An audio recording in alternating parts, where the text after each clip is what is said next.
ક્ષેત્રોમાં જો સફળતા મેળવવા માગતા હોઈએ તો એ માટે એકાગ્રતાની અત્યંત આવશ્યકતા છે. તેવી જ રીતે દૈનિક જીવનમાં સુખ શાંતિ પ્રાપ્ત કરવા માટે, મનની શાંતિ પ્રાપ્ત કરવા માટે તેમજ પરમપદની પ્રાપ્તિ માટે ધ્યાનની અત્યંત આવશ્યકતા છે. એકાગ્રતા અને ધ્યાન એ બંનેનું આપણા જીવનમાં મહત્ત્વ, એ બંને કેવી રીતે એકબીજાના પરિપૂરક છે અને બંને વચ્ચેનો સૂક્ષ્મ અંતર શું છે. એકાગ્રતા અને ધ્યાન પ્રાપ્ત કરવાના વિભિન્ન ઉપાયો, જેમાં આપણે કહ્યું હતું કે ઇન્સ્ટન્ટ સમાધિ જેવી કોઈ વાત આપણે ન માની લેવી જોઈએ. યમ, નિયમ, આસન, પ્રાણાયામ, પ્રત્યાહાર, ધારણા, ધ્યાન એ સપ્તમ સોપાન છે અને પછી અષ્ટમ સોપાન છે સમાધિ. એ સાતે સોપાન આપણે પાર કરવા પડે તો જ આપણે સમાધિ ચિત્તવૃત્તિ નિરોધની અવસ્થામાં પહોંચી શકીએ. એ બધી વાતો આપણે કરી હતી. અને એકાગ્રતા ધ્યાનને એનો અભ્યાસ કરવા જતાં જે વિભિન્ન બાધાઓ આવે છે, એ બાધાઓનું અતિક્રમણ આપણે કેવી રીતે કરી શકીએ. ધ્યાન અને એની સાથે મંત્રોનો જાપ એ બંને કેવી રીતે એકબીજા સાથે સંકળાયેલા છે. ધ્યાન અને મંત્રોનો જાપ, ધ્યાન અને પ્રાર્થના, ધ્યાન અને પ્રાણાયામ, આ એકબીજાના પરિપૂરક બળો, પરિપૂરક જે વિભિન્ન પ્રકારના આયામો, એની પણ આપણે ચર્ચા કરી હતી. અને આપણે કહ્યું હતું કે મનની શુદ્ધતા જેટલી વધુ હશે એટલી મનની એકાગ્રતા પ્રાપ્ત થશે. આ મનની શુદ્ધતા પ્રાપ્ત કરવી એક બે દિવસની વાત નથી, એ જીવનભરની સાધના છે. કારણ કે આપણા મનના 3 સ્તરો છે: કોન્શિયસ માઇન્ડ, ચેતન સ્તર, સબકોન્શિયસ અથવા અનકોન્શિયસ માઇન્ડ, અચેતન, અને પછી સુપર કોન્શિયસ, અતિચેતન. તો મનની આ 3 અવસ્થા હોવાને કારણે આજે અચેતન મનમાં જે ઘણા બધા સંસ્કારો પડેલા છે, પૂર્વજન્મના સંસ્કારો, તો પૂર્વજન્મના સંસ્કારોની જ્યારે વાત નીકળી ત્યારે વાત આવી કે પૂર્વજન્મ છે કે નહીં, પહેલાં તો એ જ નક્કી કરવું પડે. અને એટલા માટે કર્મવાદની વાત આવી. અને આપણે પોતાના પુરુષાર્થ દ્વારા કેટલાક પ્રમાણમાં એકાગ્રતા ધ્યાનમાં આગળ વધી શકીએ. નસીબ ઉપર નસીબ ઉપર આધારિત રહેવું કે પુરુષાર્થ ઉપર આધારિત રહેવું, અને આપણે કેટલા પ્રમાણમાં આ અચેતન મનમાંના સંસ્કારો ભૂસી શકીએ, પોતાના પુરુષાર્થ દ્વારા ભૂસી શકીએ કે નહીં. તો પ્રારબ્ધ અને પુરુષાર્થ વચ્ચેનો ભેદ, કર્મવાદનો સિદ્ધાંત, પુનર્જન્મનો સિદ્ધાંત, એ પોતાની રીતે આડકતરી રીતે આ ચર્ચામાં આવી ગયા. અને એમાં ભગવાનની કૃપા કંઈક એ પ્રારબ્ધ અને પુરુષાર્થની વચ્ચેની કડીમાં જોડાઈ શકે કે નહીં, આ બધી ચર્ચા આપણે કરી રહ્યા હતા. તો એ ચર્ચાને આજે આપણે આગળ નહીં વધારીએ. આ ચર્ચા જે પાછલા સપ્તાહ સુધી આપણે કરી હતી ને આવતા શનિવારે ફરી પાછું આગળ વધાવશું. આ શનિવારે આજે આપણે બીજી ચર્ચા કરીશું. ધ્યાનના વિભિન્ન પ્રકારોની વાત આપણે કરી હતી. અને એમાં આપણે કહ્યું હતું કે નિરાકારનું પણ ધ્યાન થઈ શકે, સગુણ સાકારનું પણ ધ્યાન થઈ શકે, જેને જે દેવી દેવતામાં શ્રદ્ધા હોય એ પ્રમાણેનું ધ્યાન થઈ શકે. ધ્યાનના વિભિન્ન પ્રકારો. અને એમાંનો એક પ્રકાર એવો છે કે કોઈ એક શ્લોક અથવા કોઈક એક સ્તોત્ર, એના ઉપર આપણે જો ઊંડાણથી ચિંતન કરીએ તો એ પણ એક પ્રકારનું ધ્યાન છે. શ્રી રામકૃષ્ણના અંતરંગ શિષ્ય સ્વામી તુર્યાનંદજી મહારાજ દરરોજ ગીતાનો એક શ્લોક યાદ કરી અને એક શ્લોક પર દરરોજ ચિંતન કરતા, આખો દિવસ એના પર ધ્યાન કરતા, એક જ શ્લોક ઉપર. તો આ પણ એક પ્રકારનું ધ્યાન છે. આજે આપણે એ પ્રકારનું ચિંતન કરવાનો પ્રયત્ન કરીશું. આજે શિવરાત્રિ છે, વિશેષ દિવસ છે. હમણાં જ આપણે સ્તોત્ર સાંભળ્યું, શિવ સ્તોત્ર. શિવાવતાર સ્વામી વિવેકાનંદજીએ પોતે રચેલું સ્તોત્ર. ખૂબ જ સુંદર, અત્યંત એનો અંદર ગહન એના ભાવ છે. તો એને આપણે પકડવાનો પ્રયત્ન કરીશું. આજે એના પર ધ્યાન કરવાનો પ્રયત્ન કરીશું, જે શિવ સ્તોત્ર. કેમ કે આજે શિવરાત્રિ છે, દરેક જગ્યાએ શિવરાત્રિ ઉજવાય છે. અહીંયા પણ આજે આપણે રામકૃષ્ણ આશ્રમમાં ઉપર મંદિરમાં રાતના 9 વાગ્યાથી વિશેષ પૂજા થશે. 4 પ્રહરની પૂજા થશે. એવી વાત છે, શિવની 4 પ્રહરની પૂજા હોય તો લગભગ રાતના 1-2 વાગે કદાચ પછી હવન પણ થશે. ત્યાં બેલુર મઠમાં અમારે હેડક્વાર્ટર્સ છે, ત્યાં તો મોટા પાયે ઉજવાય છે, હજી પણ મોટા પાયે. અને ત્યાં તો આખી રાત પૂજા ચાલે. અને એના જોવા દૂર દૂરથી લોકો આવે, આખા દેશમાંથી. એ શિવરાત્રિ જોવા જેવી. કેમ? અહીંયા પણ જેમ કે પૂજા તો થશે જ, ગીત કીર્તન બધું થશે, સાથે સાથે વિદ્યાર્થી મંદિરના વિદ્યાર્થીઓ નૃત્ય કરશે, એમાંથી એક શિવજી બનશે, નંદી ભૃંગી બનશે, એની સાથે સાથે બધા નાચ કરશે ઉપર આજે રાતના 9 વાગે. એ જોવા જેવું છે. પણ બેલુર મઠમાં તો વિશેષ વાત, ત્યાં અમારા ટ્રેનિંગ સેન્ટરમાં જેમ વાત કરી હતી, કોઈ પણ વ્યક્તિ રામકૃષ્ણ મિશનમાં સંન્યાસી તરીકે જોડાવા આવે તો પહેલા 9 વર્ષ સુધી એને ટ્રેનિંગ લેવી પડે, ત્યાં સુધી એને સંન્યાસ દીક્ષા ન મળે. એ વ્હાઇટ ડ્રેસ પહેરે. અને એ જે 9 વર્ષની અંદર ઓછામાં ઓછા 2 વર્ષ એણે ત્યાં બેલુર મઠ હેડક્વાર્ટર્સમાં પ્રોબેશનર ટ્રેનિંગ સેન્ટરમાં કાઢવા પડે. એ પ્રોબેશનર ટ્રેનિંગ સેન્ટરમાંથી જ કોઈક એક બ્રહ્મચારી શિવ બને, એમાંથી જ કોઈક નંદી બને, કોઈ ભૃંગી બને. અને એ શિવરાત્રિના દિવસે જ્યારે આ આરતી શરૂ થાય ત્યારે એ નંદી ભૃંગી ત્યારે જોર જોરથી ઢોલ નગાડા વાગે અને શિવજી ત્યાં સુધી ત્યાં બહાર ધૂણી ધકાવેલી હોય ત્યાં સુધી ત્યાં ધ્યાન કરતા હોય. જે આરતીનો સમય થાય ત્યારે એ નંદી ભૃંગી સહિત શિવજી આવે અને તાંડવ નૃત્ય શરૂ કરે, ખૂબ સરસ નૃત્ય શરૂ કરે. અને એ નૃત્યને જોવા માટે દૂર દૂરથી લોકો આવે. તો આવી રીતે બેલુર મઠમાં તો એ અત્યંત સવારથી જ એક મોટો ઉત્સવ, ત્યાં એક આખી આબહવા જ અલગ. સવારના પૂર્ણ બધા બ્રહ્મચારીઓ લાઈનથી બધા જતા હશે. ત્યાં કલ્યાણેશ્વર મંદિર છે પાસે, મહાદેવ મંદિર, કલ્યાણેશ્વર મંદિર બેલુર મઠથી 1-8 કિલોમીટર દૂર. શ્રી રામકૃષ્ણદેવ પોતે પૂજા કરવા ત્યાં ગયા હતા, એટલે કલ્યાણેશ્વર મહાદેવ મંદિરને પૂજા કરી અને પછી જ એ લોકો કંઈક લેશે. આમ તો બધાને ઉપવાસ કરવાનો હોય છે.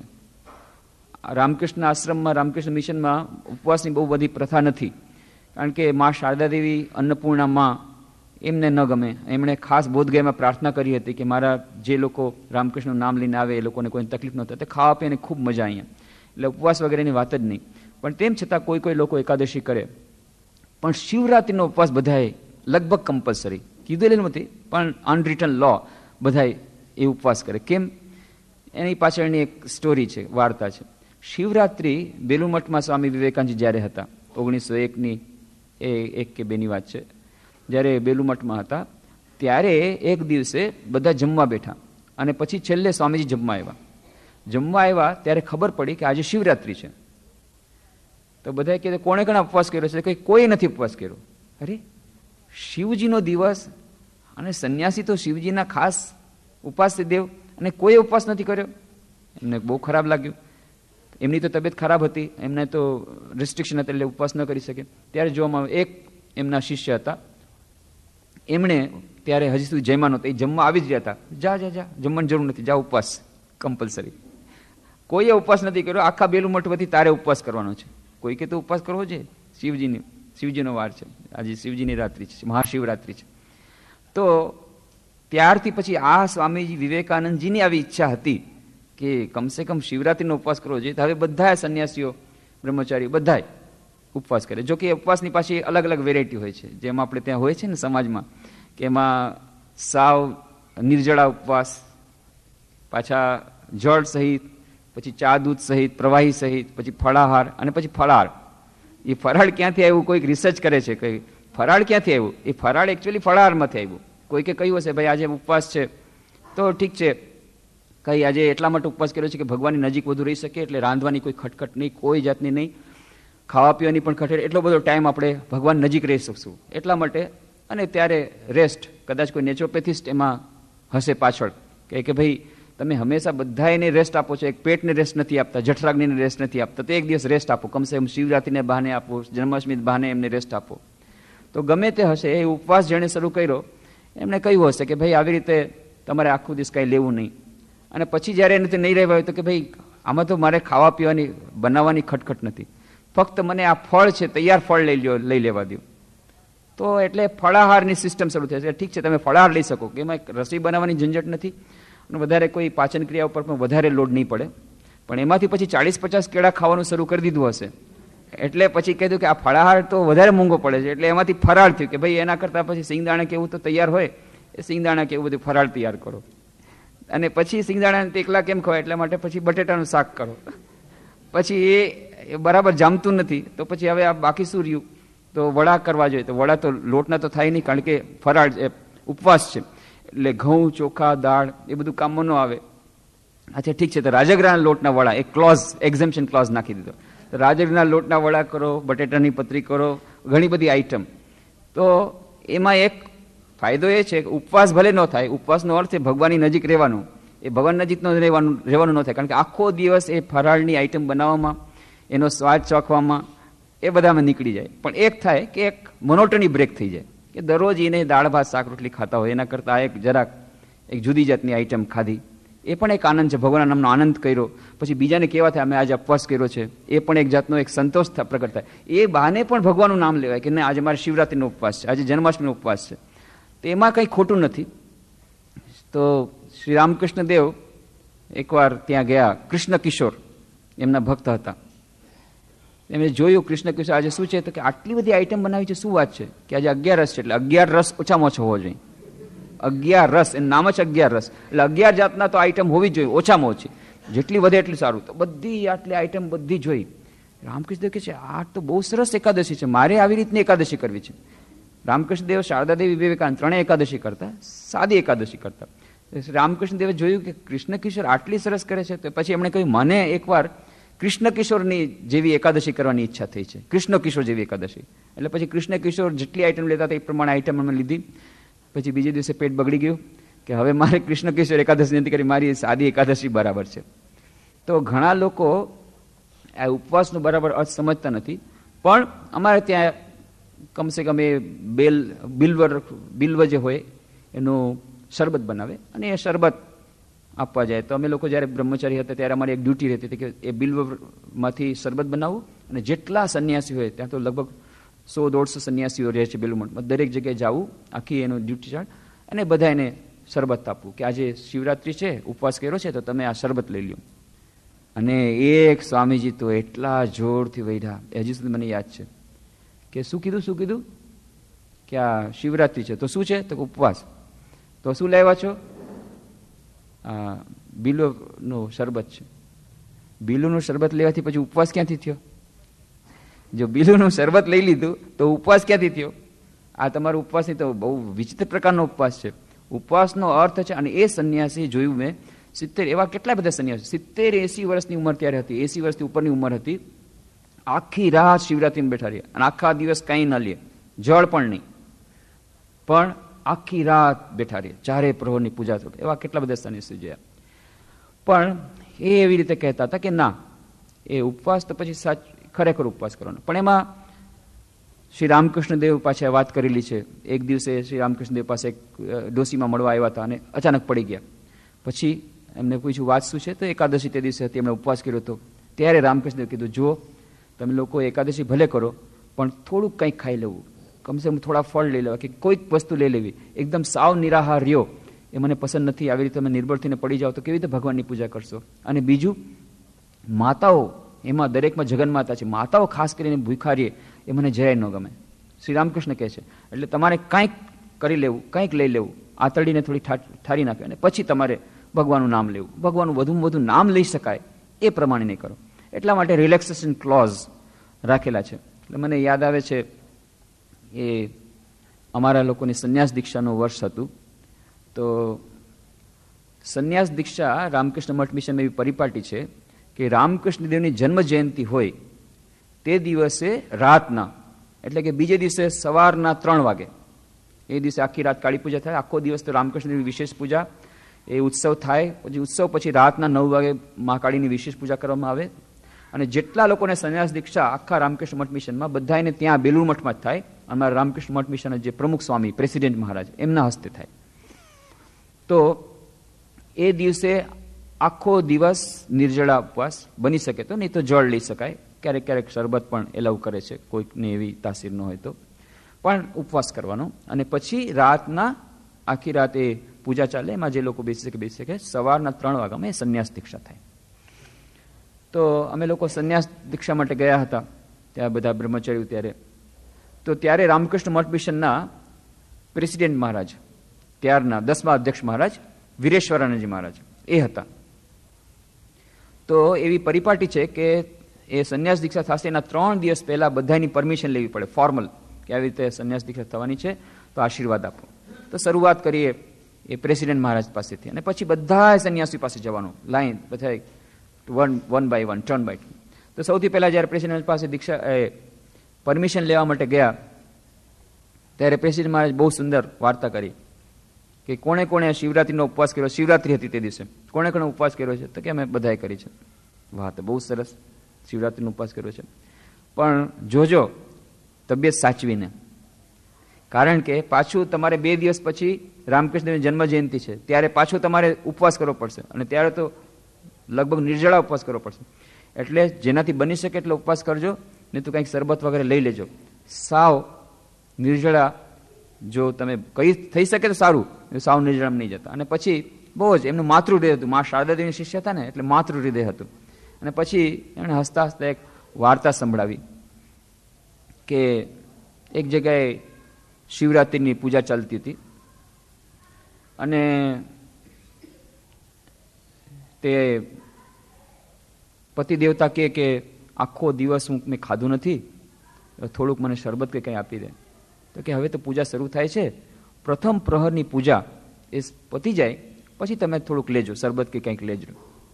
એટલે ઠીક છે, પતિ દેવતા બિચારા બહુ ભૂખ્યા હતા, જેમ તેમ કરીને બેઠા. મન તો પૂજામાં નથી, મનમાં બધી વાનગીઓ લઈ દેખાય છે કે શું શું ખાવું છે. પછી પ્રથમ પ્રહરની પૂજા શરૂ થઈ. 4 પ્રહરની પૂજા હોય શિવરાત્રી. પ્રથમ પ્રહરની પૂજા થઈ એટલે પતિ દેવતા કે હવે તો ભાઈ કંઈક આપ. એટલે પત્ની કહ્યું કે હવે પ્રથમ પ્રહરની પૂજા ખતમ થઈ ગઈ છે, અડધું તો કમસે કમ જવા દો, અડધી પૂજા, 4માંથી 2 તો ભાગ થઈ જાય. એટલે કે બીજા પ્રહરની પૂજા હવે શરૂ થાય છે, હમણાં જ પતી જશે, થોડુંક લ્યો, થોડોક ધૈર્ય રાખો. ઠીક છે, પતિ દેવતા પાછા ખાદ્ય સામગ્રીનું ચિંતન કરતા કરતા બેઠા. બીજી પ્રહરની પૂજા પૂરી થઈ ગઈ. હવે તો મા બાપ કંઈક આપ. એટલે પત્ની કહ્યું કે હવે તો અડધી પૂજા પતી જ ગઈ છે, હવે અડધી પતી ગઈ છે, આટલાક માટે શું કરો તમે કરો છો? ના ના ના, હવે માથ નહીં રહે. અચ્છા ઠીક છે, એક પૂજા હજી શરૂ થવા, હજી પતી જાવ. ત્રીજા પ્રહરની પૂજા થઈ ગઈ. હવે મારાથી રહેવાતું નથી, કે હવે 3 પ્રહરની પૂજા થઈ ગઈ, હવે આટલાક માટે તેને શું કરો તમે આ બધું બગાડો? તમને ખબર નથી શિવજીએ કહ્યું છે ઉપવાસ જે કરે એને વિશેષ હું આશીર્વાદ આપું છું, મોક્ષ થઈ જશે, મુક્તિ થઈ જશે. મારે મુક્તિ નથી જોતી, મને અત્યારે રોટલી આપ, શરબત આપ, મારે મોક્ષ નથી જોતો.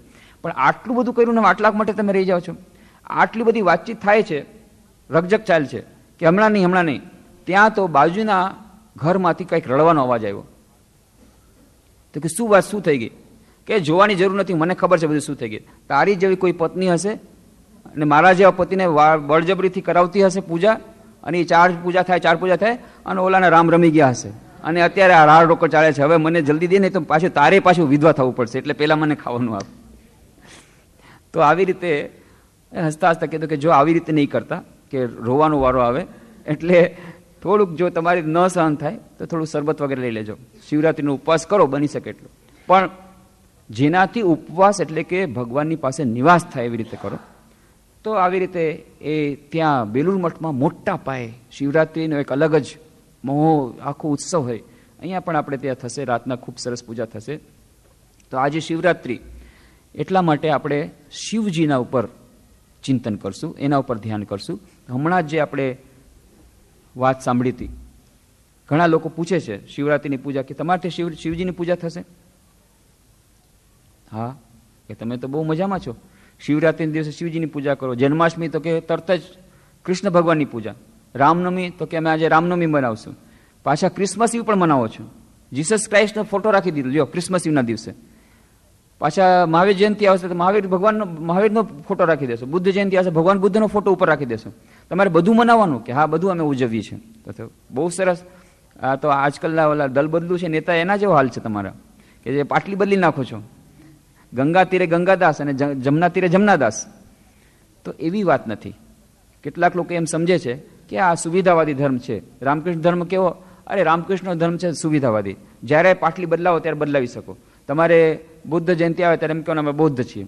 ક્રિસમસ એવા આવે કે અમે ક્રિશ્ચન છીએ. બધા પોતપોતાની રીતે બનાવે, એવી વાત નથી. ગંગા તીરે ગંગાદાસ, જમના તીરે જમનાદાસ એક વાત છે કે આવી રીતે દલ બદલું ના. અહીંયા જે શ્રી રામકૃષ્ણ મઠ મિશનમાં જે વિભિન્ન તહેવારો મનાવવામાં આવે છે એની પાછળની એક અત્યંત ગહન ભૂમિકા છે, અને એ છે કે આ વખતે વિશ્વમાં શાંતિ સ્થાપવા માટે અને સમસ્ત વિશ્વમાં દરેકે દરેક ધર્મમાં નવી જાગૃતિ લાવવા માટે અને દરેક ધર્મની સંસ્થાપના માટે શ્રી રામકૃષ્ણ દેવ આવ્યા હતા.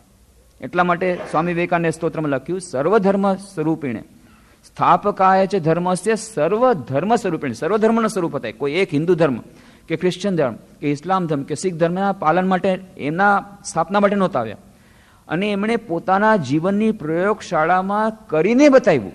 એવું નથી કે થિયોરિટિકલ કે વેદોમાં કહ્યું છે એકમ સત વિપ્રા બહુધા વદંતી, નહીં. જીવનમાં એણે વિભિન્ન પ્રયોગશાળામાં વિભિન્ન ધર્મોની સાધના કરી. રામની સાધના કરી, કૃષ્ણની સાધના કરી, 64 તંત્રોની સાધના કરી, અદ્વૈત વેદાંતની સાધના કરી, ઇસ્લામ ધર્મની સાધના કરી, ક્રિશ્ચિયનિટીની સાધના કરી. દરેક ધર્મની સાધનાને અંતે એમને એક સત્યની ઉપલબ્ધિ થઈ, એક રિયલાઇઝેશન થયું. અને એના ઉપરથી એમણે કહ્યું કે ના, મેં પોતે બધા ધર્મોની સાધના કરી છે, બધા ધર્મો એક જ પરમ પદની પ્રાપ્તિ માટે લઈ જાય છે. એટલા માટે જેને જે ધર્મમાં શ્રદ્ધા હોય, જેને જે ઈશ્વરમાં શ્રદ્ધા હોય, એ ઈશ્વરની પૂજા કરે. પણ એનો અર્થ એ નથી, એમાં કેટલાક લોકો પાછા થોડોક એનો ગેરસમજ એમના થાય છે કે ઠીક છે, તો શ્રી રામકૃષ્ણનું કહેવું એવું છે કે જ્યારે જે તમને દેવતા ગમે એની પૂજા કરો, પાટલી બદલાવી લ્યો નહીં. ઈષ્ટ દેવતા ઈષ્ટ નિષ્ઠામાં પણ માનતા હતા. વલ્લભાચાર્ય, શ્રીમદ વલ્લભાચાર્ય છે પુષ્ટિ માર્ગના, એમણે ખાસ વાત કરી છે કે બીજા કોઈ ધર્મનું પાલન નહીં કરવાનું, બીજાની નિષ્ઠા, પોતાની ઈષ્ટ નિષ્ઠા વિશે એમણે વાત કરી છે કે ઈષ્ટ નિષ્ઠા હોવી જોઈએ. અને શ્રી રામકૃષ્ણ પણ એ જ વાત કરે છે. પણ ઈષ્ટ નિષ્ઠા એટલે ઉદાહરણ સરસ આપે છે કે પુત્રવધુ છે, પત્ની છે, એ ઘરમાં આવી તો પતિ સાથે એનો જે સંબંધ છે વિશેષ સંબંધ છે. એ પતિ દેવતા એના ઈષ્ટ દેવતા છે. પણ એનો અર્થ એ નથી કે જેઠની સેવા નહીં કરે, સાસુની સેવા નહીં કરે, સસરાની સેવા નહીં કરે. બધા પ્રત્યે પ્રેમ પણ છે, બધાની સેવા પણ કરે છે. પણ એના પતિ સાથે જે એનો સંબંધ છે વિશેષ સંબંધ છે. એવી રીતે જે પોતાના ઈષ્ટ દેવતામાં એક ઈષ્ટ દેવતા રહેશે, એ ઈષ્ટ દેવતા પ્રત્યેની ખૂબ ભક્તિ રહેશે. એક નિષ્ઠ ભક્તિ રહેવી જ જોઈએ. અને એવી ભક્તિ પછી બીજા કોઈ દેવી દેવતામાં નહીં હોય. પણ એનો અર્થ એ નથી કે બીજા બધા દેવી દેવતાઓથી ઘૃણા કરશે, કે બીજા બધા મંદિરોમાં જવા નહીં જાય, જઈ નહીં શકે, કે મસ્જિદમાં નહીં જઈ શકે, કે ગિરજાઘરમાં નહીં જઈ શકે. નહીં, બધે જશે. દરેકે દરેક જગ્યાએ પોતાના ઈષ્ટ દેવતાને જોવાનો પ્રયત્ન કરશે. સામેના લોકો જે એમના જે ઈષ્ટ દેવતા છે એમને પણ એવી રીતે જોવાનો પ્રયત્ન કરશે. તો ઈષ્ટ નિષ્ઠા એ બહુ જ આવશ્યક છે. પણ એનો અર્થ એ નથી કે આપણે એકદમથી જેને કે સંકીર્ણતાવાદી બની જઈએ. એ ઘંટાકર્ણની વાર્તા શ્રી રામકૃષ્ણ કહેતા, ઘંટાકર્ણ નથી બની જવાનું. ઘંટાકર્ણ એક શિવજીનો ભક્ત હતો વ્યક્તિ, ખૂબ જ શિવજીનો પરમ ભક્ત. દિવસ રાત શિવજીની પૂજા કરે, શિવજીના સ્તોત્ર પાઠ કરે, શિવજીની જ પૂજા કરે. અને શિવજીનો પરમ ભક્ત. ત્યાં સુધી કે શિવજી સિવાય બીજા કોઈ મંદિરમાં ન જાય. બીજું કોઈ મંદિર રસ્તામાં આવતું હોય તો એ રસ્તાને એ છોડી અને બીજે રસ્તે જાય. અને શિવજી સિવાય બીજા કોઈ દેવી દેવતા નામ ન સાંભળે. હવે શેરીના છોકરાઓને ખબર પડી ગઈ કે આ જે છે આને હરે કૃષ્ણ, આ કૃષ્ણ ભગવાન કે રામ ભગવાન નામ ગમતું નથી. એટલે એ લોકોએ શું કર્યું, એને ચીડવવા માટે જ્યારે શેરીમાંથી બહાર નીકળે એટલે જોર જોરથી કીર્તન શરૂ કરે, હરે રામ હરે કૃષ્ણ, કૃષ્ણ કૃષ્ણ હરે હરે, હરે રામ હરે રામ, રામ રામ હરે હરે, આ કૃષ્ણ કૃષ્ણ હરે હરે, બોલો ગોપાલ કી જય, ગોવિંદ કી જય, આવી રીતના જોર જોરથી કીર્તન શરૂ કરે. એટલે આને તો હવે બીજા દેવી દેવતાનું સાંભળવાની મનાઈ, કારણ કે એકદમ એકનિષ્ઠ ભક્તિ છે એની, કે શિવજીનો પરમ ભક્ત. એટલે એણે શું કર્યું, એણે એક તરકીબ કરી કે આ લોકો તો બહુ હેરાન કરે છે. એટલે એણે કાનમાં 2 છિદ્ર કર્યા અને કાનમાં 2 છિદ્ર કરી અને મોટા મોટા ઘંટ એમાં ઝુલાવી દીધા. મોટા મોટા ઘંટીઓ ઝુલાવી દીધી. એટલે જ્યાં બહાર નીકળે, જ્યાં આ લોકો હરે રામ હરે કૃષ્ણ શરૂ કરે એટલે જોર જોરથી આમ માથું ધૂણવા માંડે, એટલે જોર જોરથી ઘંટી વાગે, જેથી એને હરે રામ હરે કૃષ્ણ સંભળાય નહીં. બીજા કોઈ દેવી દેવતાનું નામ ન સાંભળવું પડે એટલા માટે થઈને એણે મોટી મોટી ઘંટી બંધાવી દીધી.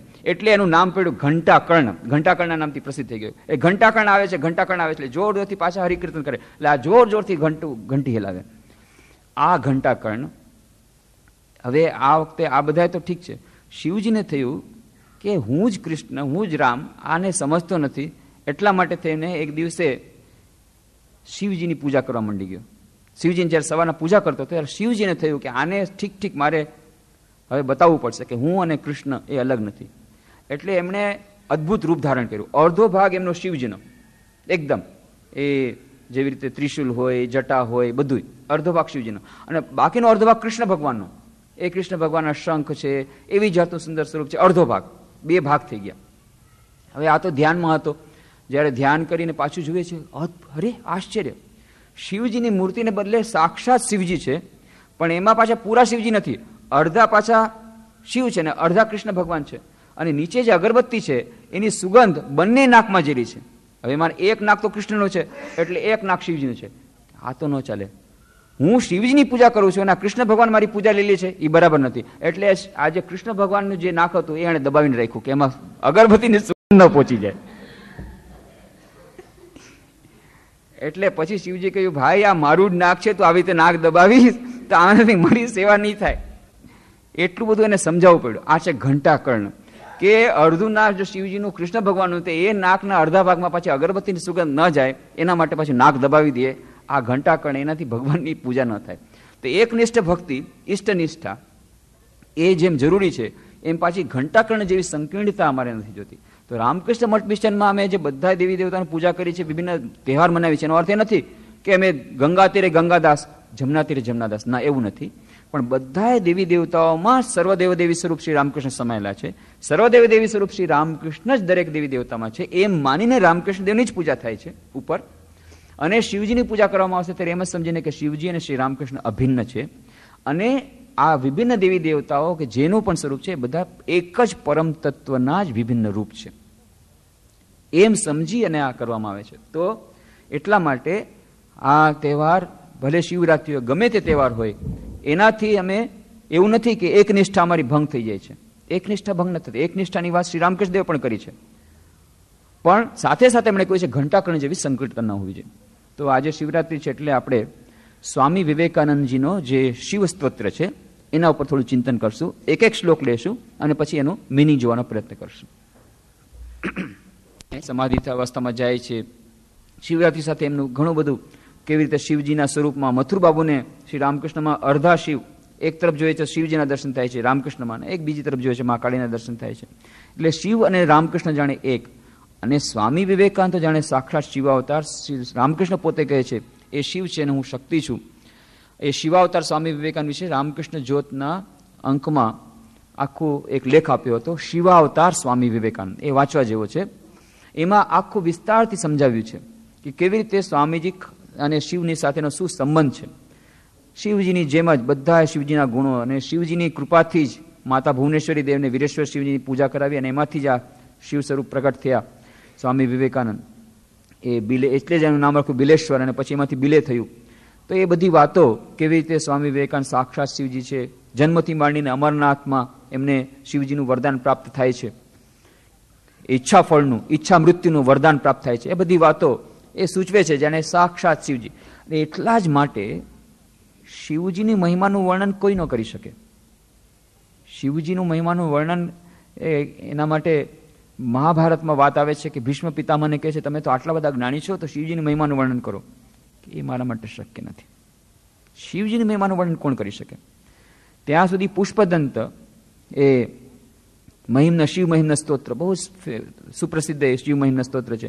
એમાં પણ એ લખે છે કે અસિત ગિરે સમમ સ્યાત કજ્જલમ સિંધુ પાત્રે સુરવર તરુ શાખા લેખની પત્ર મૂર્વી લિખતી યદિ ગૃહીતા શારદામ સર્વકાલમ તદપી તવ ગુણાનામ ઈશ પારમ ન યાતિ. આ શ્લોક સાંભળીને શ્રી રામકૃષ્ણ દેવને સમાધિ થઈ ગઈ હતી. ત્યાં દક્ષિણેશ્વરમાં આ શ્લોકની આવૃત્તિ કરી રહ્યા હતા. દક્ષિણેશ્વરમાં 12 શિવલિંગ છે, 12 જ્યોતિર્લિંગ છે, અને માન લો એને અનુલક્ષીને રાણી રાસમણી 12 શિવલિંગ બનાવ્યા દક્ષિણેશ્વર મંદિરમાં. એમાં એક મંદિરમાં રામકૃષ્ણ દેવ એકવાર સવારના આ શ્લોકની આવૃત્તિ કરતા કરતા ગહન સમાધિમાં ચાલ્યા ગયા હતા. ઘણી વારથી તેમને સમાધિમાંથી પાછા આવતી, અને એટલા ગહન ભાવ છે. એ પુષ્પદંત એ પોતે કહે છે શિવમહિમ્ન સૂત્રમાં કે અસિત ગિરે સમમ સ્યાત કજ્જલમ સિંધુ પાત્રે, કે આ જે સમુદ્ર છે એ માન લો ખડીયો બની જાય, અને આ જે સુમેરુ પર્વત છે એને વાટી અને એની સ્યાહી બનાવવામાં આવે. અસિત ગિરે સમમ સ્યાત કજ્જલમ સિંધુ પાત્રે સુરતરુવર શાખા લેખનીમ પત્ર મૂર્વી. અને સુરતરુ, કલ્પતરુ વૃક્ષ છે, એ કલ્પતરુ વૃક્ષ એની એક ડાળ લઈ લેવામાં આવે, અને પછી આ પૃથ્વી, સમસ્ત પૃથ્વી કાગળ બની જાય.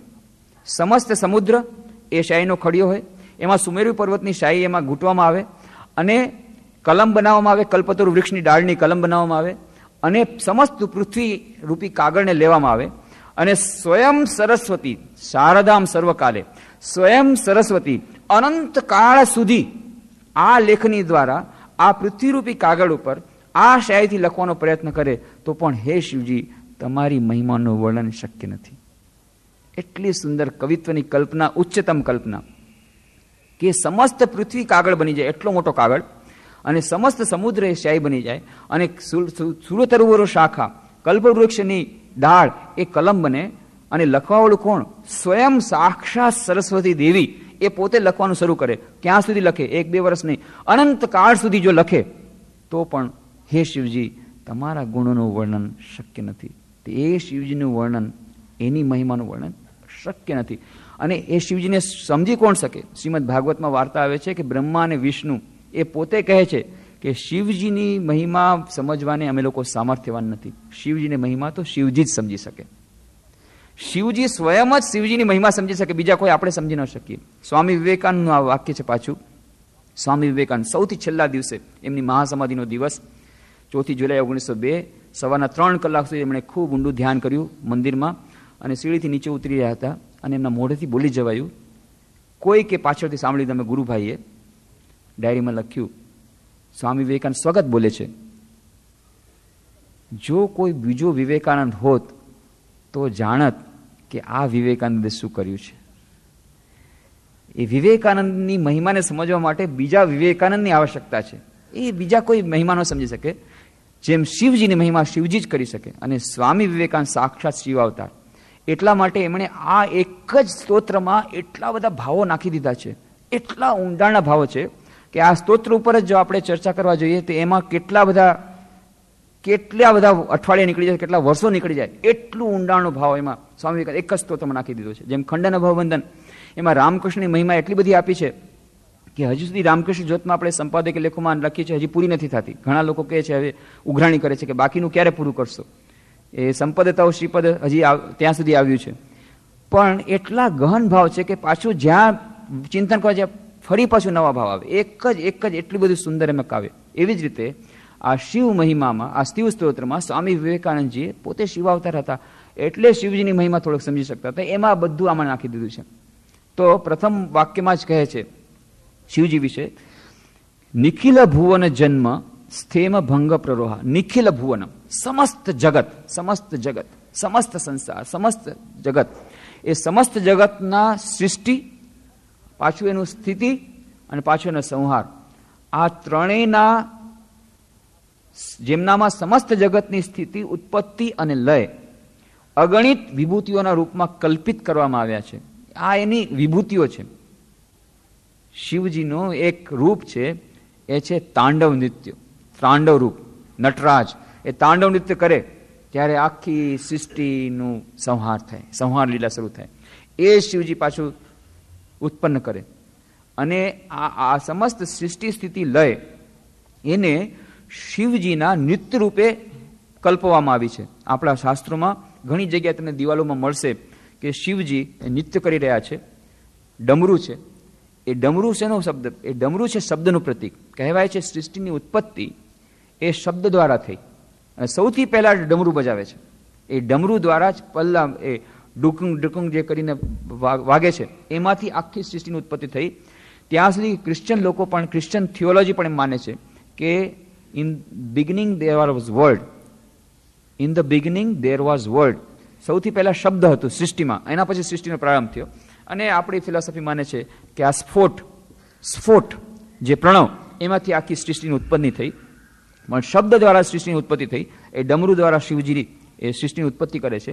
અને આ સૃષ્ટિ સ્થિતિ પ્રલય એને દર્શાવતા શિવજીનો નૃત્યનો એ ડાયાગ્રામ, એ નૃત્યની મુદ્રાવાળું ઘણી જગ્યાએ ઘણા લોકોએ જોયું હશે, પણ એનું સિગ્નિફિકન્સ આપણને ખબર નથી પડતું. આપણને લાગે છે કોઈ કવિએ કર્યું હશે, શિવજીને વળી આમાં ચિતરી દીધા.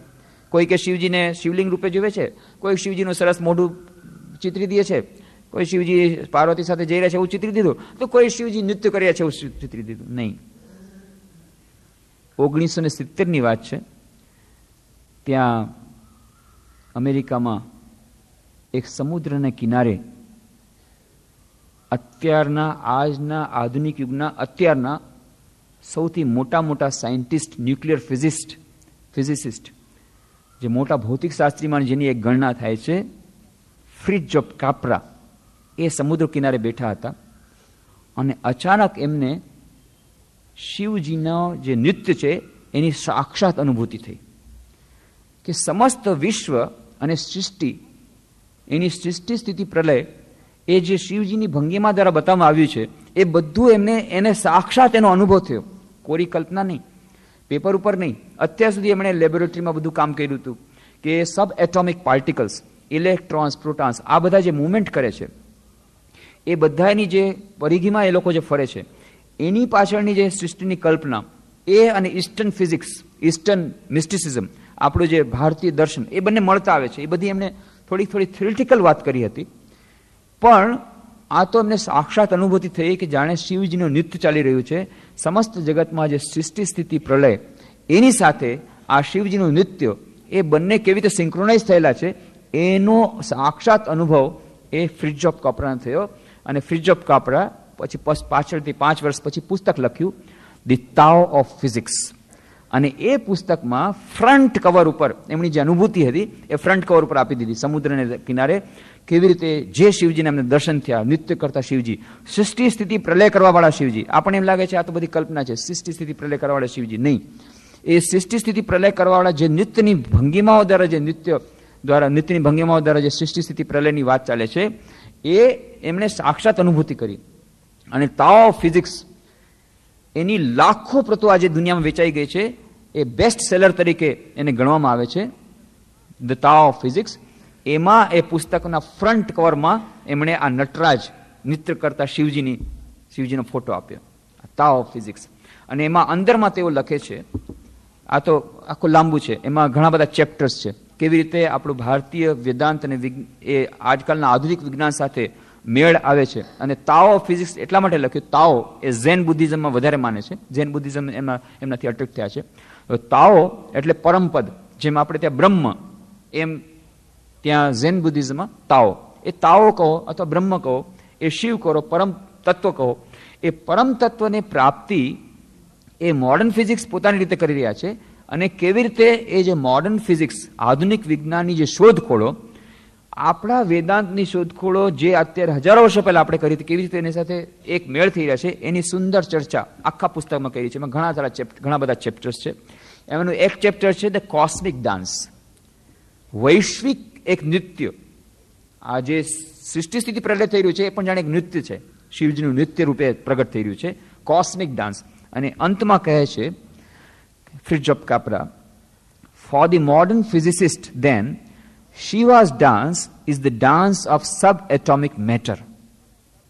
આજના આધુનિક ભૌતિક શાસ્ત્રીઓ માટે શિવજીનો ડાન્સ, શિવજીનું નૃત્ય એ કોઈ કલ્પના નથી, પણ એ કેવું છે? Dance of sub atomic matter. Sub atomic matter, atomic, એટમની અંદર પાછા પરમાણુ હોય છે, ઇલેક્ટ્રોન, પ્રોટોન. એ લોકો જે નૃત્ય કરે છે એની અંદર પણ સૃષ્ટિ સ્થિતિ પ્રલય ચાલતું હોય છે. માઇક્રોકોઝમ અને મેક્રોકોઝમ એક જ પ્રકારની લીલા ચાલતી હોય છે. તો સબ એટોમિક પાર્ટિકલ્સમાં એ લોકોએ જે વિભિન્ન વૈજ્ઞાનિક ઉપકરણો દ્વારા એની નૃત્યની લીલા જોઈ, સબ એટોમિક પાર્ટિકલ્સની એ નૃત્યની લીલા અને શિવજીના ડાન્સ એ બંને એક જાણે કે સિંક્રોનાઇઝ થઈ ગયું. એ ફોટો પણ એમણે આપ્યો છે આમાં. For the modern physicist then Shiva's dance is a dance of subatomic matter.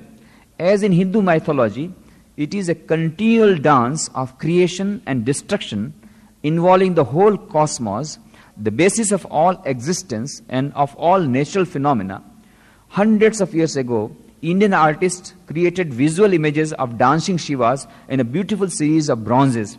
In our time, physicists have used the most advanced technology to portray the patterns of the cosmic dance. The bubble chamber, photographs of interacting particles.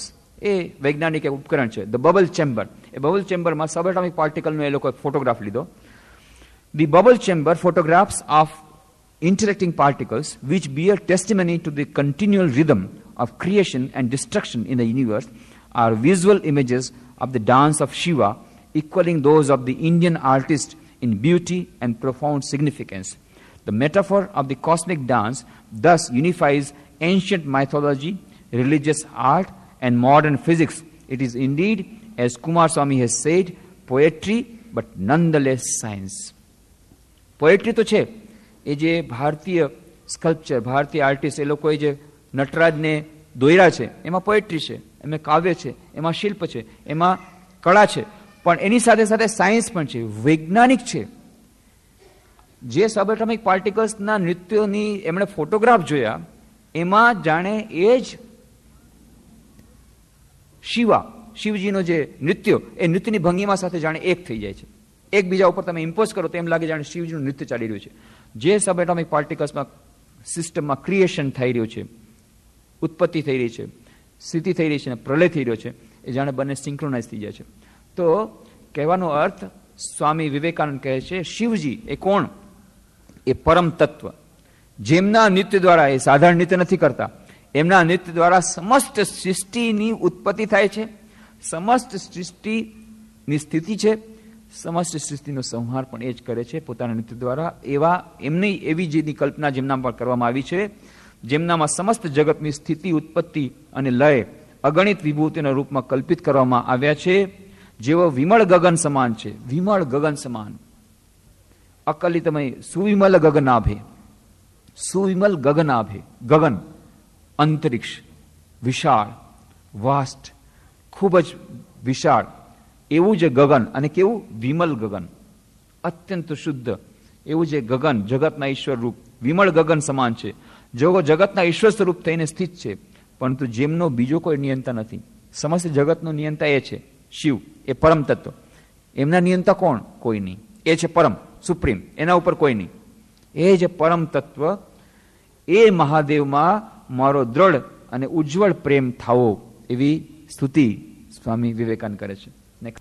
જેમણે સમસ્ત અજ્ઞાનનો નાશ કર્યો છે, જેમનામાં સ્વાભાવિક રીતે ઈશ્વરત્વ અવસ્થિત છે, હળાહળનું પાન કરી જગતના જીવો પ્રત્યે પરમ પ્રેમ પ્રગટ કરવાથી જેઓને મહાદેવ નામથી સંબોધવામાં આવે છે, જે પ્રેમ સ્વરૂપના દ્રઢ આલિંગનથી સમસ્ત ઐશ્વર્ય આપણા હૃદયમાં માયા માત્ર રૂપે ભાસમાન થાય છે, તે મહાદેવમાં મારો દૃઢ અને ઉજ્જવળ પ્રેમ થાવો.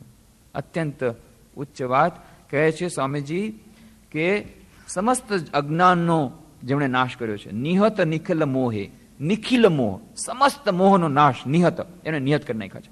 એ વાર્તા રૂપે પણ ઘણીવાર કહેવામાં આવે છે કે કામદેવ સાક્ષાત આવે છે શિવજી પાસે એમને ચલાયમાન કરવા માટે થઈને, અને શિવજી આંખ ઉઘાડે છે, ત્રિનેત્ર દ્વારા જુએ છે, અને ત્યાં જ કામદેવ બળીને ભસ્મ થઈ જાય છે.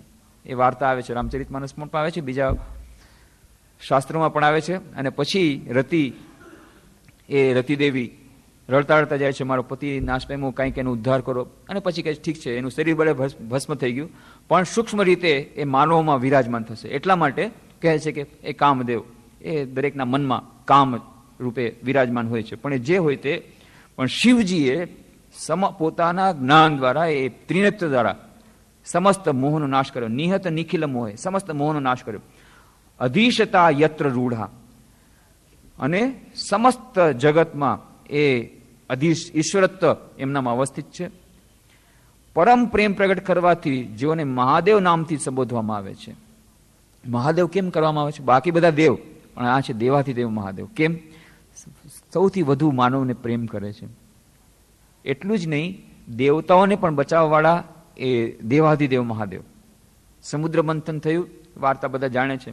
અને પછી ઐરાવત નીકળ્યા, આ દેવતા કે હું લઉં, આ કે હું લઉં, બીજા પણ કેટલા બધા રત્નો નીકળ્યા, આ કે હું લઉં, આ કે હું લઉં. દેવતાઓ બધા બાજે છે, આ કે હું લઉં, આ કે હું લઉં. પણ જ્યારે ફરી એમાંથી હળાહળ નીકળ્યું, ઝેર નીકળ્યું, ત્યારે દેવતા કે તું લે, આ કે તું લે. અત્યાર સુધી હું લઉં ચાલતું હતું, અરે કે તું લે. કોઈ દેવતા લેવા તૈયાર નથી. ત્યારે મહાદેવ કહે છે હું લઈશ. સારી સારી વસ્તુ હતી ત્યારે ચૂપચાપ બેઠા હતા, મારે નથી જોતી. પણ હળાહળ ઝેર, ખબર છે ઝેર એટલે ઝેર, બસ ખતમ, ઝેર પીવાનો.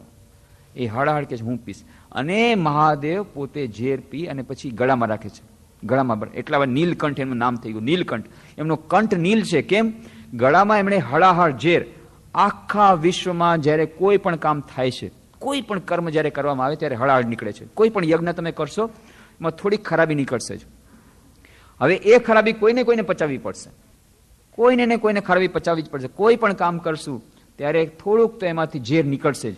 આ ઝેરને જે પચાવી જાણે, જે પચાવવાનો પ્રયત્ન કરે, એ જ છે મહાદેવ. આ દેવાધિદેવ મહાદેવ. કેમ મહાદેવ એને કહેવામાં આવે? બાકી બધા દેવ, એ છે મહાદેવ. દેવાધિદેવ મહાદેવ, સૌથી ઉપરના દેવ. એટલા માટે કે બાકી બધા અમૃતના માટે લડાલડી કરે છે, પણ એક જ દેવ એવા છે કે જે હળાહળને પચાવતા જાણે છે, હળાહળને પોતાના ગળામાં રાખે છે. આ છે દેવાધિદેવ મહાદેવ. એટલા માટે કહે છે સ્વામીજી, પરમ પ્રેમ પ્રગટ કરે છે દેવતાઓ પ્રત્યે, મનુષ્ય પ્રત્યે. નહીં તો સૃષ્ટિનું શું થાત?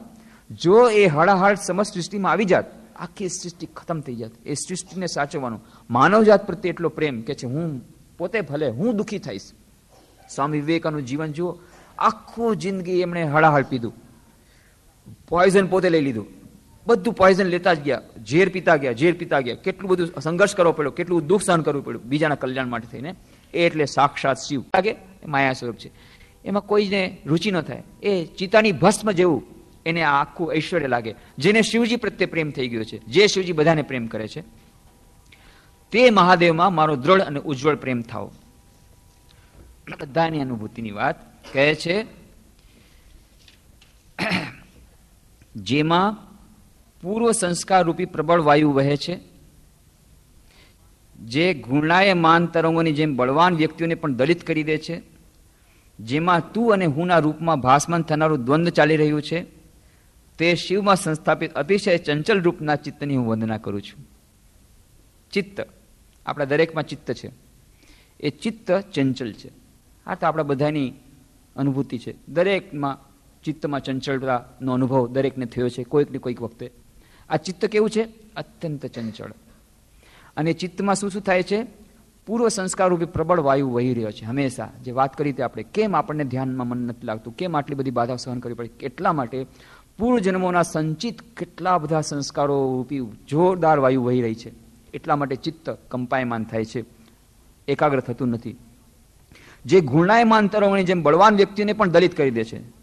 બળવાન એટલે ફક્ત શારીરિક રીતે બળવાન નહીં, પણ જે માનસિક રીતે બળવાન છે, જેનું મન અત્યંત એકાગ્ર હોય છે, જેને પોતાના મન ઉપર પૂરેપૂરો સંયમ હોય છે, પણ તેમ છતાં એને પણ જે ચલાયમાન કરી દે છે, એવી જાતના એ ઘૂર્ણાયમાન તરંગોની જેમ બળવાન વ્યક્તિને પણ દલિત કરી દે એવું જાતનું ચિત્ત, જેમાં તું અને હુંના રૂપમાં ભાસમાન થવાનો દ્વંદ્વ ચાલી રહ્યું છે. હંમેશા તું અને હું ચાલી રહ્યું છે. હંમેશા તું અને હું. જેટલી આપણી દ્વંદ્વો છે, આપણું જેટલો સંઘર્ષ છે, બધો એક જ એનું કારણ હું અને મારું. હું, મેં આમ કર્યું, તમે આમ કર્યું, હું અને તું. આ જે દ્વંદ્વ ચાલી રહ્યું છે કે હું કોણ અને આ હું ઈશ્વરથી અલગ, કે ના હું અને ઈશ્વર એક, આ બધી જાતની જે દ્વંદ્વ હંમેશા એ ચિત્તમાં ચાલી રહ્યું છે, એ ચિત્તને હું પ્રણામ કરું છું. કેમ? કારણ કે અત્યારે એ મારું ચિત્ત શિવમાં અવસ્થિત છે. જે ચિત્તમાં ભલે આટલું બધું ચંચળ હોય, પણ એ ચિત્તમાં જો એક ક્ષણ માટે પણ શિવજીનું ધ્યાન થઈ ગયું ને, તો એ ચિત્તને પણ પ્રણામ કરવા યોગ્ય એ ચિત્ત છે. એ શિવમાં સંસ્થાપિત અતિશય ચંચલ રૂપી ચિત્તની હું વંદના કરું છું. સ્વામીજી કહે છે, હું વંદના કરું છું કોની? ચિત્તની વંદના કરું છું. કેવા ચિત્તની? અત્યંત ચંચળ ચિત્તની. કેમ? કારણ કે એ ચંચળ ચિત્ત અત્યારે એ મહાદેવ શિવજીનું ધ્યાન કરી રહ્યું છે. એટલા માટે એ ચિત્તને હું વંદના કરું છું. નેક્સ્ટ દેશું, કારણ કે સમય નથી હવે. સૌથી છેલ્લો શ્લોક છે, દુરિત દલન દક્ષમ દક્ષજાદત દોષમ. જેઓ પાપનો નાશ કરવાને સમર્થ છે. શિવજી કેવા છે? જે શિવજીની વંદના હું પ્રણામ કરું છું, એ શિવજી, એ મહાદેવ સમસ્ત પાપનો નાશ કરવાને સમર્થ છે. દક્ષની કન્યા સતીએ જેમનામાં કદી દોષ જોયો નથી, એવું કહેવાય છે. દક્ષની કન્યા સતી, એમની સાથે શિવજીનો વિવાહ થયો હતો. કોઈ દિવસ એમણે એમનામાં દોષ જોયો નહોતો. જેઓ કલીના દોષોનો નાશ કરે છે. કલીના દોષોથી આપણું ચિત્ત અત્યારે ભ્રમિત થઈ ગયું છે. કેટલી બધી આપણને ઓચવણ પડે છે. એકાગ્રતા ધ્યાનનો અભ્યાસ કરવા જતાં આ કલીનો દોષ આપણામાં વ્યાપિત છે, મન ચંચળ છે, અને આ દોષને દૂર કરવામાં શિવજી સમર્થ છે. એટલે આપણે મહાદેવ શિવજીની વંદના કરીએ છીએ. જેઓ કલીના દોષોનો નાશ કરે છે, જેઓ સુંદર શ્વેત પદ્મ જેવા મનોહર છે, બીજાનું કલ્યાણ કરવા માટે પ્રાણ ત્યાગ કરવામાં જેની સદા પ્રીતિ રહે છે. આ શિવજીનો આ જ સ્વભાવ છે. પ્રાણ ત્યાગ કરવામાં પ્રીતિ રહે છે. એને એ જ ગમે છે કે હું બીજાના માટે જીવું, બીજાના માટે પ્રાણ ત્યાગી દઉં, બીજાના પ્રેમને માટે, બીજાની સેવા કરવા ખાતર. આ છે શિવજી, આ શિવજીનું સ્વરૂપ. બીજાનું કલ્યાણ કરવા માટે. શિવ એટલે જ જે કલ્યાણકારક, મંગલમય, એનું નામ શિવ. શિવ એનો અર્થ જ છે, મિનિંગ છે, જે કલ્યાણકારક હોય એનું નામ શિવ. જે મંગલકારક હોય એનું નામ શિવ. હંમેશા બીજાના કલ્યાણની જ જે ચિંતન કરે છે એ શિવ. બીજાનું કલ્યાણ કરવા માટે પ્રાણ ત્યાગ કરવામાં જેની સદા પ્રીતિ રહે છે, પ્રણત વ્યક્તિઓનું કલ્યાણ કરવા માટે જેમની દૃષ્ટિ સદા તેમની તરફ લાગી રહે છે, જે લોકો શિવજીને પ્રણામ કરે છે એ શિવજી હંમેશા એમના કલ્યાણ કરવામાં તત્પર હોય છે. એવા નીલકંઠ મહાદેવને અમે પ્રણામ કરી છે. નીલકંઠ કારણ કે એમણે ઝેર પચાવી લીધું છે, ઝેરને પોતાના ગળામાં રાખ્યું છે બીજાના કલ્યાણ માટે થઈને. એવા મહાન શિવજીને અમે પ્રણામ કરીએ છીએ. આની વિસ્તૃત ચર્ચા તો અત્યારે શક્ય નથી, પણ થોડુંક જ આપણે એના ઉપર ચિંતન કરવાનો પ્રયત્ન કર્યો. પણ સ્વામી વિવેકાનંદ કહે છે જો આપણે એવા શિવજી, સમસ્ત જગતના કલ્યાણ કરવાવાળા શિવજીની વંદના કરતા હોઈએ, આ શિવજીનું સ્વરૂપ શું છે? એ શિવજી રહે છે ક્યાં? એ શિવજી આપણા હૃદયમાં રહે છે. એટલું જ નહીં, એવી કોઈ જગ્યા નથી જ્યાં શિવજી નથી રહેતા. સમસ્ત જગતમાં શિવજી વ્યાપ્ત છે. શિવલિંગમાં તો છે જ. આપણે શિવલિંગ ઉપર દૂધ નાખશું પ્રથમ પ્રહરમાં, પછી પાછું દહીં નાખશું બીજા પ્રહરમાં, ત્રીજા પ્રહરમાં ઘી નાખશું, ચોથા પ્રહરમાં મધ નાખશું, 4 પ્રહરની પૂજા કરશું. ઠીક છે, એ શિવલિંગ ઉપર. એમાં આપણે કલ્પના કરશું શિવજી છે, પણ સાચા શિવજી ક્યાં છે? દરેક મનુષ્ય હૃદયમાં છે. સર્વતઃ પાણી પાદમ તત્ સર્વતઃ શિશિરો મુખમ સર્વતઃ શ્રુતિ મલ્લોકે સર્વમ આવૃત્ય સતી. અને શ્વેતાશ્વતર ઉપનિષદમાં આ જ પ્રકારની વાત છે કે આ શિવજી દરેક જગ્યાએ વ્યાપ્ત છે. અને એટલા જ માટે સ્વામી વિવેકાનંદ જ્યારે અમેરિકાથી પાછા ફર્યા ત્યારે રામેશ્વરમાં તો શિવજીનું મોટું, એ તો મોટું મહાન ધામ છે. રામેશ્વર શિવલિંગ, રામેશ્વરનું મહાન તીર્થધામ. રામેશ્વર શિવજીના મંદિરમાં હતા એટલે ઉદ્દીપના થઈ ગઈ, એમને શિવજીની ઉદ્દીપના થઈ ગઈ. એટલે સ્વામી વિવેકાનંદ જ્યારે ભાષણ આપતા હતા અચાનક શિવજીનું એમને દૃષ્ટાંત યાદ આવ્યું. અને ત્યારે એમણે જે શિવજીની પૂજા વિશે કહ્યું હતું, અત્યંત મહત્વનું. આ જે શિવજીની પૂજા છે, આપણે બધા શિવજીની પૂજા કરવાના છે, પણ સાચી શિવજીની પૂજા એટલે શું અને સાચા શિવના ભક્ત કોને કહેવાય એ સ્વામી વિવેકાનંદજીએ સંક્ષેપમાં આપી દીધું. એ પોતાના રામેશ્વરમમાં ત્યાં લેક્ચર આપતી વખતે કહે છે સ્વામીજી, તમામ પૂજા ઉપાસનાઓનો સાર આ છે: શુદ્ધ થવું અને બીજાનું ભલું કરવું. જે મનુષ્ય દિન દુર્બળ અને રોગી લોકોમાં શિવનું દર્શન કરે છે એ જ સાચા અર્થમાં શિવનો ઉપાસક છે. પરંતુ જો તે કેવળ મૂર્તિમાં શિવનું દર્શન કરતો હોય તો તેની ઉપાસના કેવળ પ્રાથમિક દશાની છે. એ પણ સારી પૂજા છે, પણ સાચી પૂજા તો એ છે શિવ જ્ઞાનથી જીવ સેવા. શ્રી રામકૃષ્ણ દેવે જે વાત કરી હતી, જે સંદેશને ધ્યાનમાં રાખીને સ્વામી વિવેકાનંદજી રામકૃષ્ણ મિશનની સ્થાપના કરી, શિવ જ્ઞાનથી જીવ સેવા. દરેકે દરેક જીવમાં શિવ છે, એની ઉપાસના કરો. ખાસ કરીને ગરીબોમાં અને દરિદ્રોમાં શિવને જુઓ. અને આપણી નજીકમાં જે છે સૌથી પહેલા એ મનુષ્યની સેવા કરો, મનુષ્યમાં રહેલા શિવની પૂજા કરો, તો આપણે શિવની વધુ નજીક પહોંચશું. તો આ એકાગ્રતા ધ્યાનની બાકીની વાતો આવતા શનિવારે કરશું. આજે રાત